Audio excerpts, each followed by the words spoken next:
Chapter 18, Death of Kehar Singh and Departure for Madras. Out of all the incidents that took place at Hazaribagh prison, the most horrifying but with significant moral for all evildoers is the death of Kehar Singh of Sanawal in Ludhiana district. I forgot to write it in the earlier chapters, so I will relate it here. Bhai Kehar Singh was arrested in the second supplementary Lahore conspiracy case in January 1917 and sent to Lahore Central Jail. He was suffering from tuberculosis of cervical glands, and in this condition of seriously bad health, he was sent to Hazaribagh prison. He was physically unfit to undertake such a long journey, yet he was compelled to travel to this distant place. During the train journey, the sores of TB glands on his neck were bandaged every day by a man who accompanied him. In the Hazaribagh prison, he was kept locked up in a cell. He was given some medicine which did not have any effect on him. A month after the runaway prisoners were arrested, the condition of Kehar Singh became precarious. One day, Kehar Singh got up from his bed, and while trying to pick up something from the floor, he fell down and became unconscious. The sentry at once reported the matter and sounded the alarm, fearing that the prisoner was dead. When all the officers arrived, Kehar Singh was taken to the hospital, where his condition took a turn for the worst. Another 4 or 5 months passed in this precarious condition. He passed his days in terrible agony. He welcomed death, but death would not come.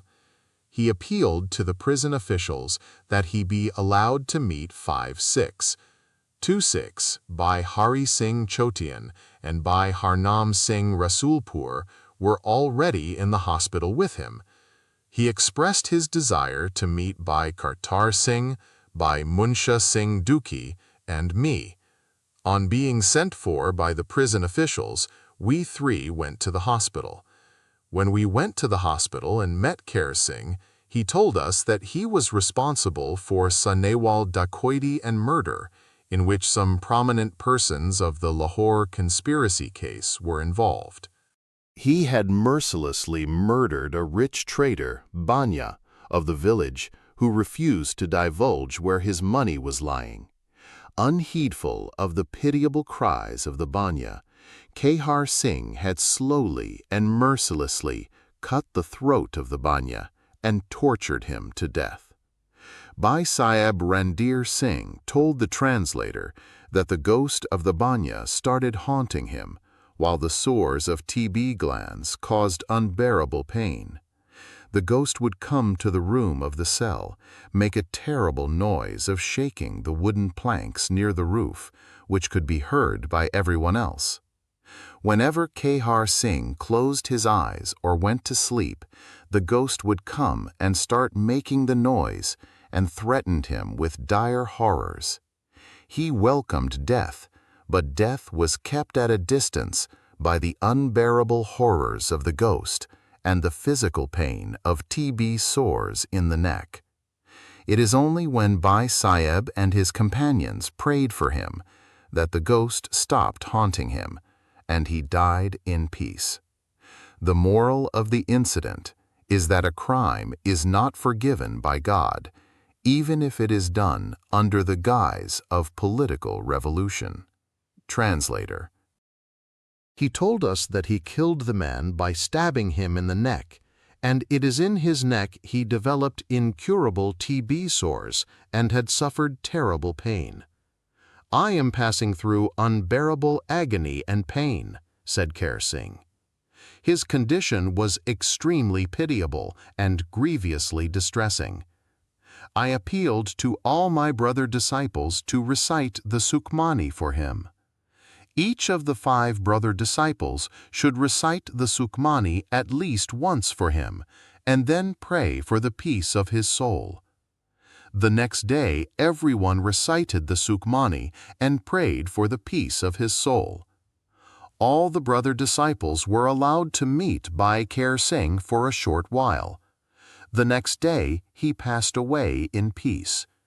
The ghost did not haunt him after the prayers were said. The prison officials threw his body into the forest.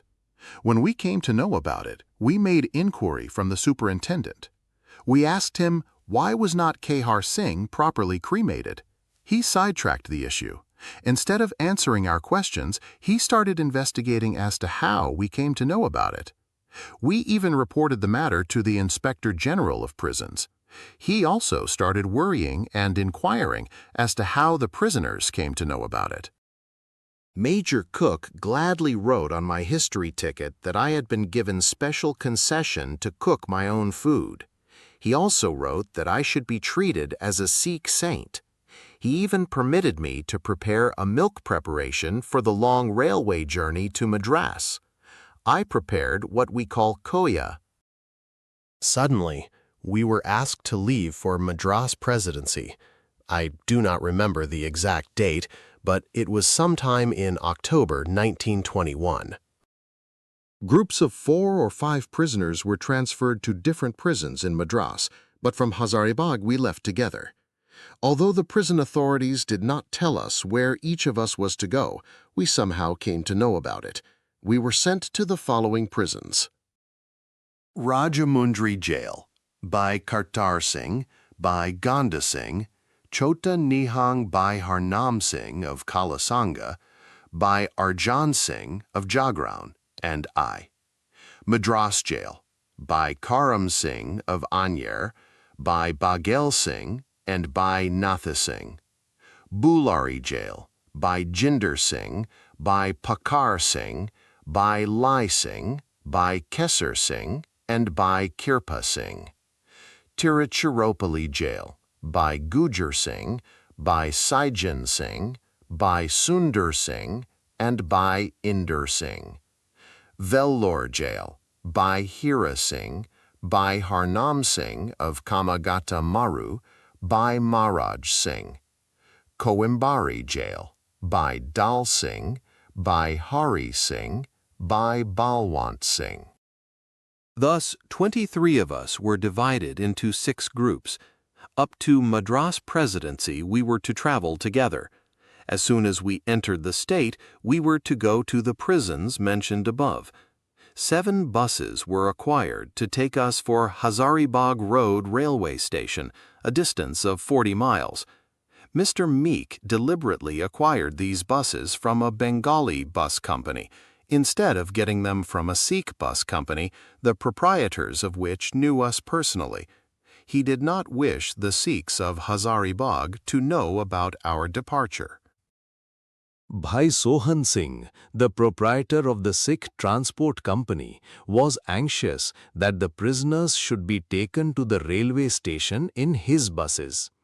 When he came to know that all the Punjabi prisoners were to be taken by some other transport company, he felt very sad, but it so happened that his wishes were fulfilled.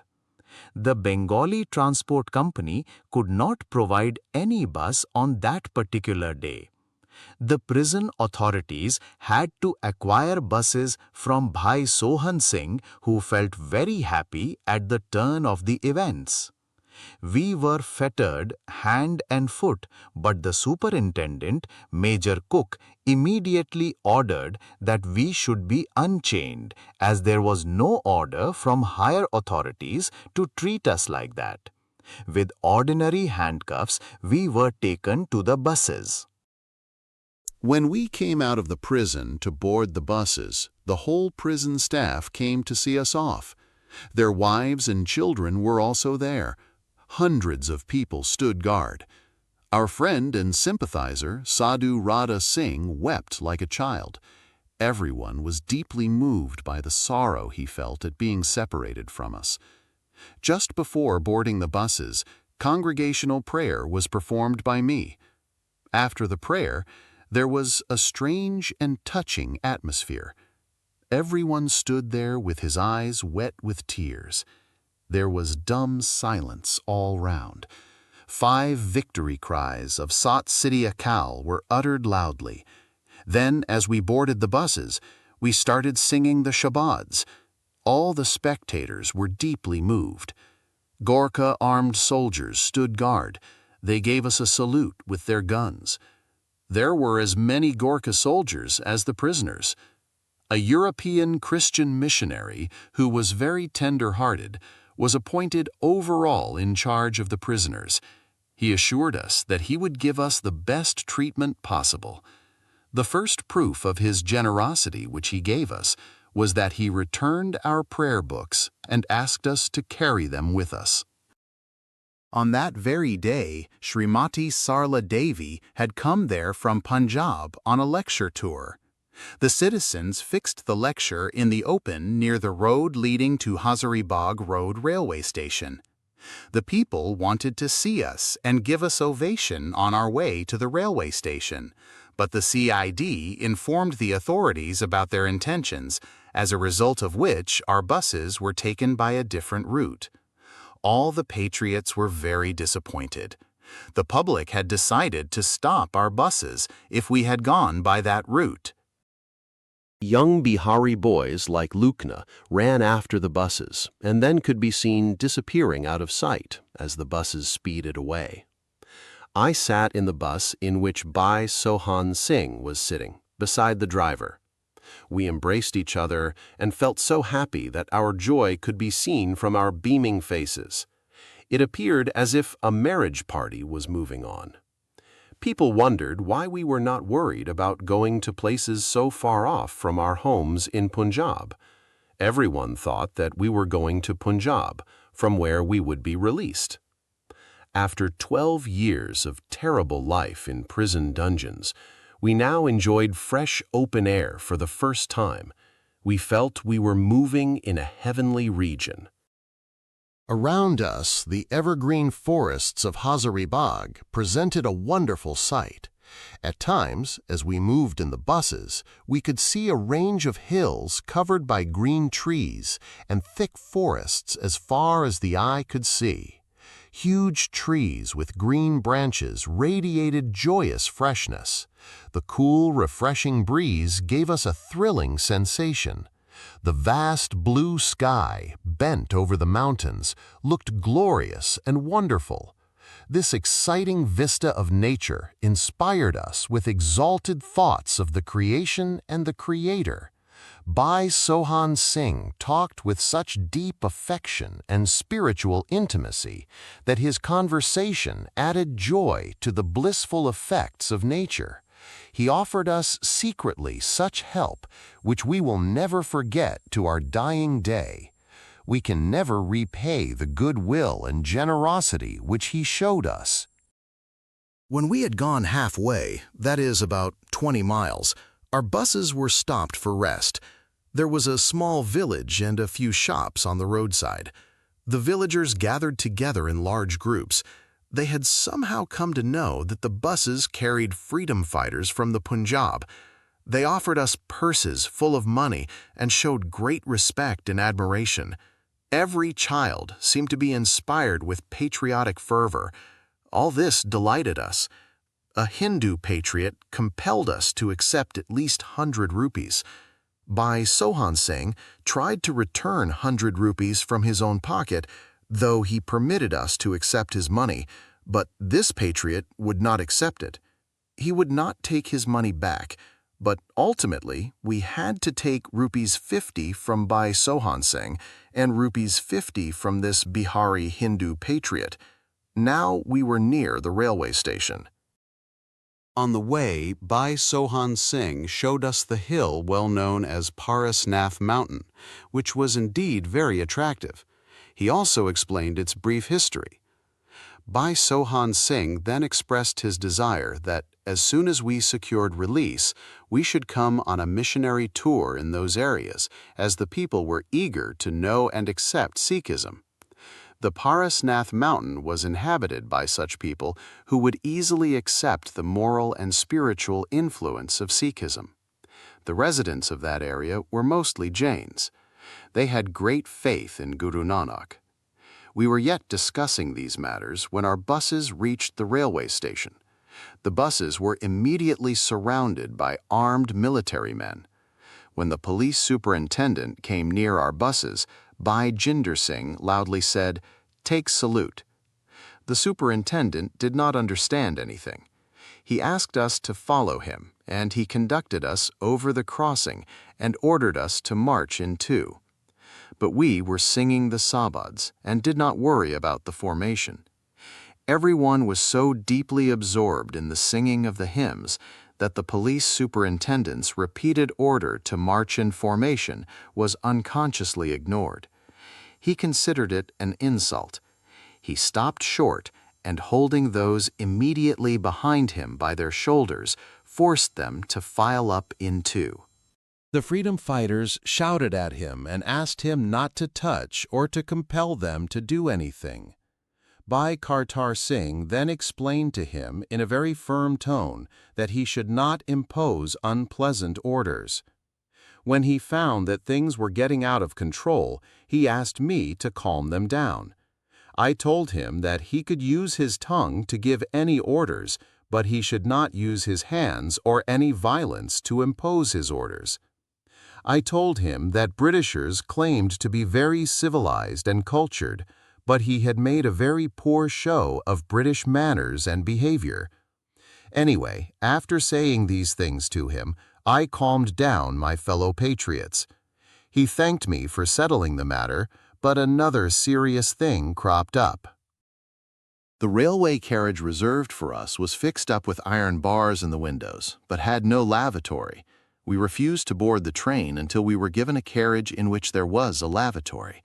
We firmly told the authorities that we would not move an inch till adequate arrangement was made, no matter how hard they compelled us to do so. They were awestruck to see us so enraged. The superintendent was terribly ashamed of the ugly situation that had been thus created, for which he blamed the prison authorities. We asked the police superintendent to take us back to the prison, where we should settle the matter with the authorities. Superintendent, I have no orders to take you back. I have orders to send you to Madras by this train. How can we get into this carriage which is without a lavatory? You better seat us in some other carriage. Superintendent, how can I seat you in any other carriage? There are no bars to the windows. Moreover, this particular carriage is reserved for you. It is also difficult to ask the passengers to vacate any carriage. Then make arrangement for a lavatory in this carriage. Superintendent, this is also difficult at this moment. It was easy for you to become police superintendent, but it is difficult for you to shoulder any responsibility. You should seriously think about our difficulty. The train journey will take many days. How can we travel in it without any lavatory or facilities to ease nature? An Indian inspector of police suggested that we should urinate out of the window. We loudly protested against this foolish suggestion, saying, "Do you think we are animals or utterly shameless creatures who can be expected to urinate out of the windows? Even if this is possible, how can we ease nature out of the windows?" We reprimanded the Indian inspector of police, saying that we were discussing the matter with the superintendent, who realized our difficulty, and it was none of his business to interfere by giving such foolish suggestions. If there was a way out, he could give some acceptable suggestion to the superintendent, but it was no use talking nonsense. The matter was about to take an ugly turn when the European missionary who accompanied us intervened. In a very gentle and mild tone, he said, "The demand of the Sikh brothers from Punjab is reasonable and legitimate. We ought to be blamed for it.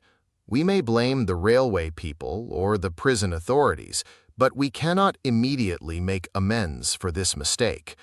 On my own responsibility, I am prepared to take you all in this very carriage, and I will see that you have no difficulty in urinating or easing nature throughout the train journey.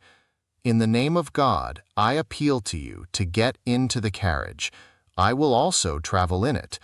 I give you my word of honor that whenever the train stops, you will be allowed to go to another carriage for the use of lavatory.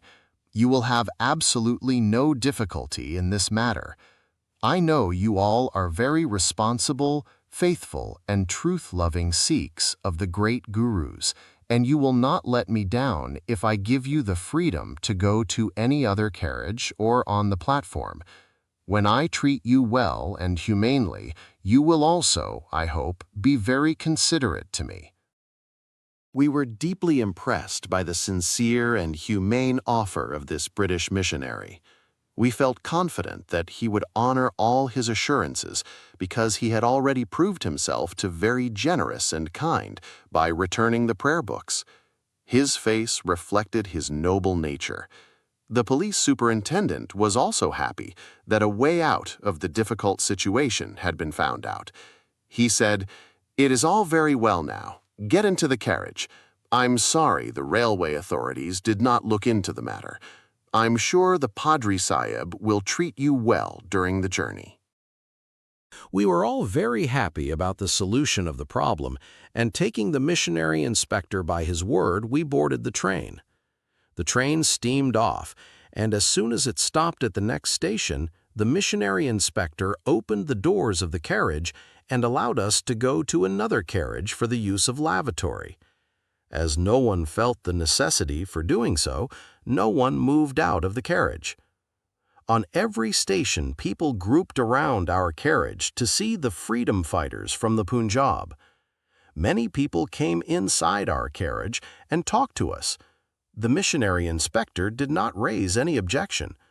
People offered us fruit, money, which we hesitated to accept, but we thanked and blessed them all.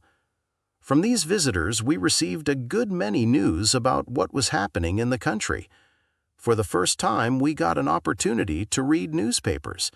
The genial missionary inspector did not prevent people giving us anything. We were surprised to find a great change that had taken place in the country. In 1917, when we were moving from Multan to Hazarai Bagh, no one dared to come near us. The very sight of freedom fighters frightened people. But now, in 1921, every child was inspired and was brimming with patriotic fervor. All the cowardice and timidity was gone. Young patriots congratulated us for our courage in freedom struggle and told us that the sacrifices of the freedom fighters of 1914-15 movement had awakened the whole country, and everyone was freely and openly expressing his feelings for political freedom in very high spirit. On every station we found renewed and greater determination for the country's freedom and open sympathy for the freedom fighters who were still suffering great hardships in prisons. We were deeply impressed by the liberal mind and gentle treatment of the missionary inspector. When the train stopped on a railway junction for a long time, he permitted us to camp in the open and prepare our food. Accompanied by 2 sepoys, 3 of our companions went to the bazaar for buying rations. By the time they came back, fire was lighted and cooking had begun. Some brought water, others brought fuel, and in a very short time food was cooked. At this moment, an old Sikh gentleman who was a railway contractor came near us and greeted us. He offered his services for any help he could possibly render.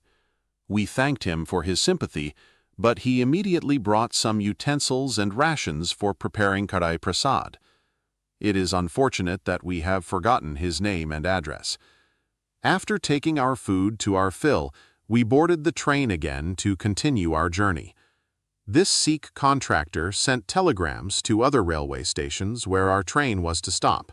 So on every station we were received by a few Sikhs and quite a number of provincial political leaders and patriots. Some Sikhs traveled with us from one station to the next stoppage. Everywhere we found that the people were awake and full of zeal for freedom and liberation of the country. Our train then reached Kharagpur station. Here Sikhs came in large number to meet us. There is a big railway workshop at Kharagpur in which over 5,000 to 6,000 Sikh workmen were employed.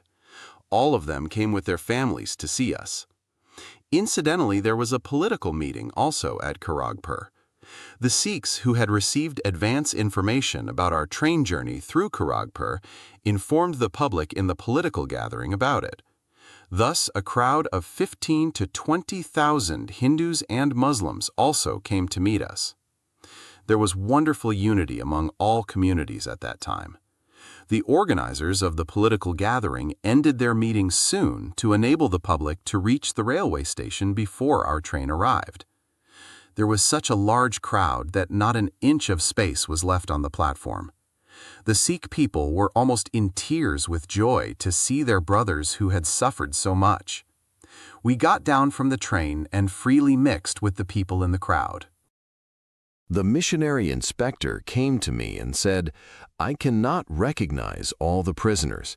I give you full freedom to meet your admirers, but please see that I am not put into an awkward situation.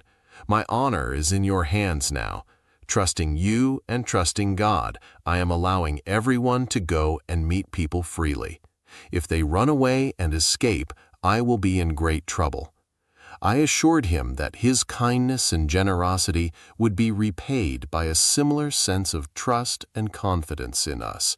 If he trusted them, they would all prove that they were worth of such a trust. He should not worry in the least. No one would betray his trust. In a matter of minutes, the Sangat of Kharagpur brought offerings of delicious food and fruit. All the prisoners sat in a line and ate to their fill. The missionary inspector and all the police guards were also given food and fruit, who ate it lustily. Fortunately, this was the first time the police guards and the officers got an opportunity to eat something. Sweet meat, bread, milk, fruit, and vegetables were freely offered to us on other railway stations, but never to the police officers and their men accompanying us. For fear of leaving us unguarded, the policemen never got down from the train, and thus they did not take a morsel of food. They were desperately hungry. They could not leave us alone to get their food from the refreshment rooms. The political zeal of even the vendors on the platform prevented them from selling anything to the policemen guarding us. On the Kharagpur station, when food was freely distributed to us, the European inspector came near me and told me the sad plight of the police guard. They were unable to get any food and were desperately hungry. At my request, they were given all the food they wanted. They thanked us and blessed us for this kindly act. The train stopped for many hours on the station, and we had opportunity to meet people freely. Congress leaders harangued long lectures on the platform to the people present there. There were a number of prominent people among them. The railway station was surrounded by thousands of people, and we were moving freely among them. It was time now for evening prayers, and even the civil authorities were upset. An engine was immediately attached to our train, and it moved on. Everyone shouted the victory cries of Sat Sri Akal. When all the 23 prisoners were back in the carriage, I asked the missionary inspector to count them and make sure that everyone was present there. He was so excited that on the first count he found 22, and on the second count he found 24 prisoners. Then he burst into laughter and said, "The Khalsa cannot be counted," to which I replied, "The Khalsa is beyond numbering." I asked him to call out the names of all the prisoners at the next station and ask them to get into the carriage by turn. He would thus be able to check the names and number according to his list. The evening prayer, Reras, was recited, and after the bedtime prayer of Kirtan Sohila, we went to sleep. During the night, we moved out of Bengal and entered Madras early next morning, where the train stopped at Voltaire Station. Satyagrah at Rajamundari Station. The Madras police waited for us at the Voltaire station. They were headed by a British police officer who was so haughty and arrogant that he started showing his arrogance as soon as he took charge of the prisoners from the missionary inspector. Earlier, there was a minor clash with the missionary inspector also. When a khadi-clad Congress leader brought some fruit for us, he pushed him away rudely. We were seriously upset, and when we strongly protested against his open insult to our political leader, he was unnerved. Fortunately for him, Mr. T. Prakasham, editor of the Swaraja, an English weekly, intervened and settled the matter. The political leader was allowed to present fruit to us. When Mr. T. Prakasham pointed out and explained to him who the political leader was, the police officer was unnerved and felt greatly ashamed of his attitude. Now we were handed over to the arrogant British police inspector of the Madras police. He locked us from outside and did not allow anyone to get down even for urinating or easing nature. He got down at every station but kept us locked in. We were in great difficulty. For fear of being molested by us, he started traveling by the adjoining carriage, and even where the train stopped, he kept at a safe distance from us. Our comrades had made up their mind to forcibly seize the keys of the compartment, but fear had already overtaken him for his misdoings, and he kept away from us. From morning to late evening, none of us was allowed either to urinate or to ease nature. Those who suffered from dysentery were in great difficulty. Because of this difficulty, we did not eat or drink anything. After evening prayers, we made up our mind to somehow punish this rascal so that he might never treat political prisoners in this manner in future. I gave them a plan to which everyone agreed. Now that we were to be detrained on different stations, we planned neither to reveal our identity nor to get down. When he called out the names of the prisoners who were to get down, no one should answer. He did not know any one of us by name, nor could the Madras policeman identify us. Even the 2 policemen who had accompanied us from Hazarabad were new and did not know anyone by name. We also exchanged our prison shirts carrying our number.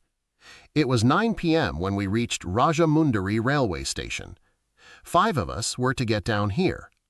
As soon as the train stopped, the British police inspector and the Rajamundry prison authorities came near our carriage.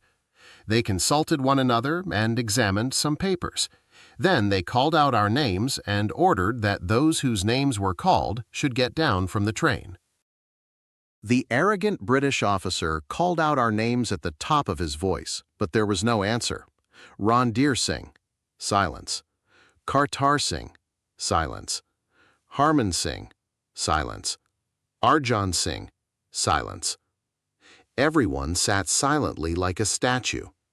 When the arrogant British officer was tired of calling out our names, pronouncing them with clearer voice and emphasis every time, and found everyone sitting unconcerned, a British official of the Rajamundry prison who knew Hindustani quite well came forward and started calling the names. Even the pronunciation of names was not correct. He sometimes pronounced my name as Randir Singh and sometimes Randir Singh. Everyone remained silent till he was tired of calling out names. What to say of getting down from the train? We refused to listen to them or to obey them. The British officers then asked the sepoys in charge to point out who was who and ask those who were there to go to Rajamundry to get down. But they expressed their helplessness, saying that they knew no one. They knew me, but did not know my name. Everyone addressed me as the saint. Beyond that, they did not know anyone. Both the British officers now found themselves in an awkward situation. They were extremely puzzled and confused. They expressed their helplessness and begged those of us who were to go to Rajamundry to come down. The tense situation thus created attracted a large crowd, including some prominent Congressites who had come to meet us. Then, through the carriage window, Bhai Kehar Singh addressed these leaders and the spectators in English and told them how cruelly and callously had the arrogant British officer treated us all the day. Everyone started condemning the British officer, shouting "Shame, shame" at him. He had to undergo so much humiliation that he became pale and felt terribly ashamed of what he had done. Responsible officers of Rajamundry at once got the door of the carriage unlocked and allowed us to go to the latrines to ease nature on their own responsibility. Many had now got stomach trouble or headache. Within a matter of minutes, we came back to our carriage.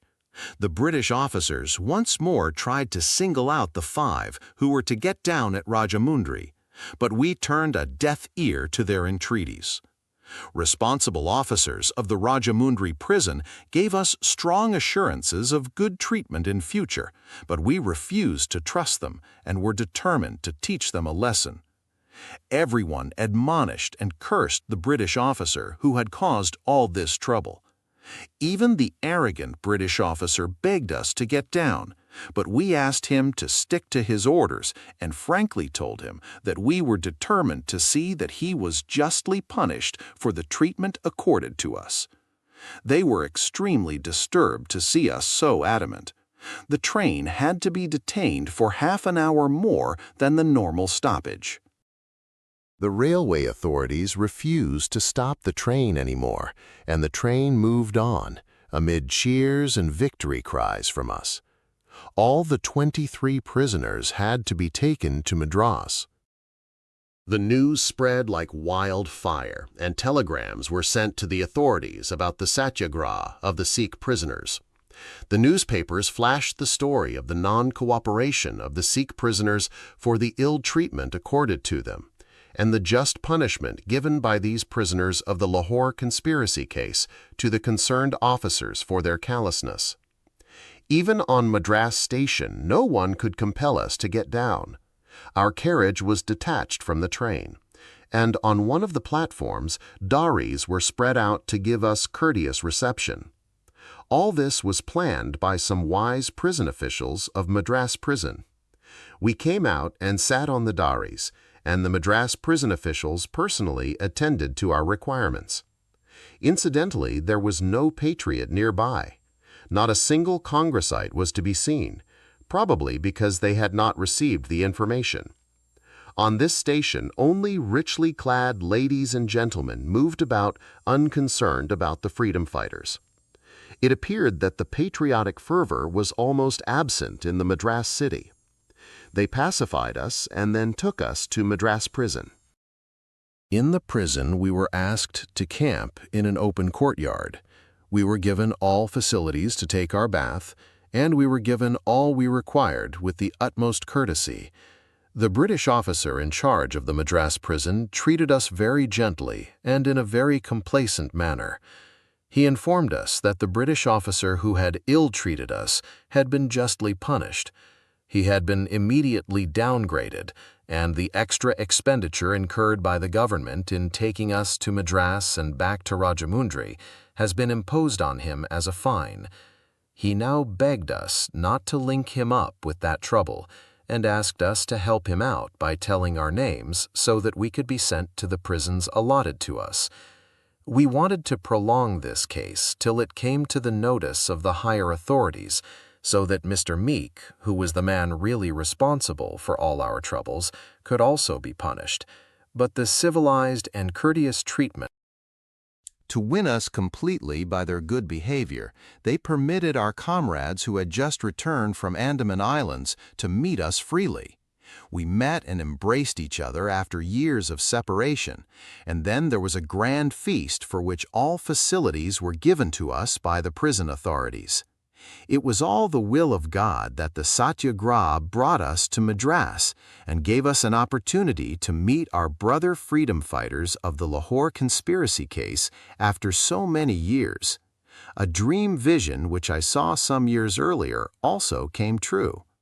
In the year 1920, at Hazaribagh, I had reported to my friends Bhai Kehar Singh and Bhai Attar Singh a dream vision according to which Bhai Attar Singh was to get his release and I was to go to Raskumari, Madras.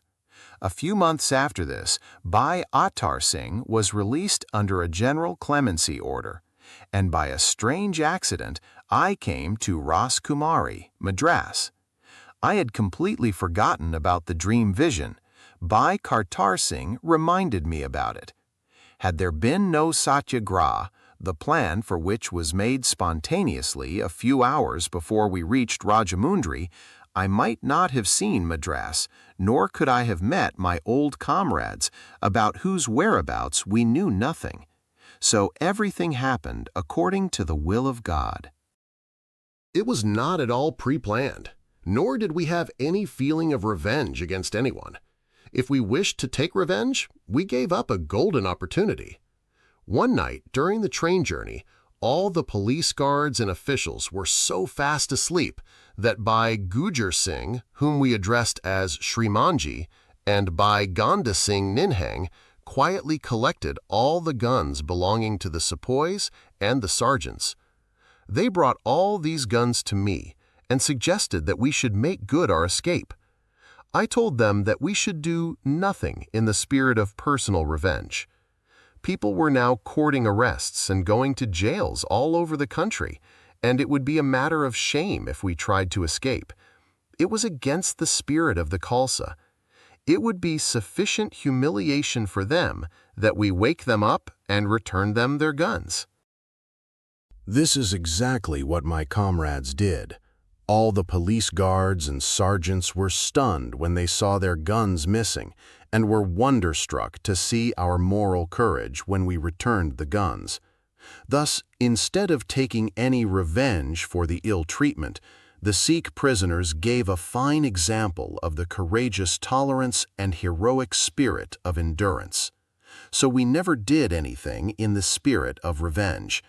We therefore agreed now to tell our names to the Madras prison officials.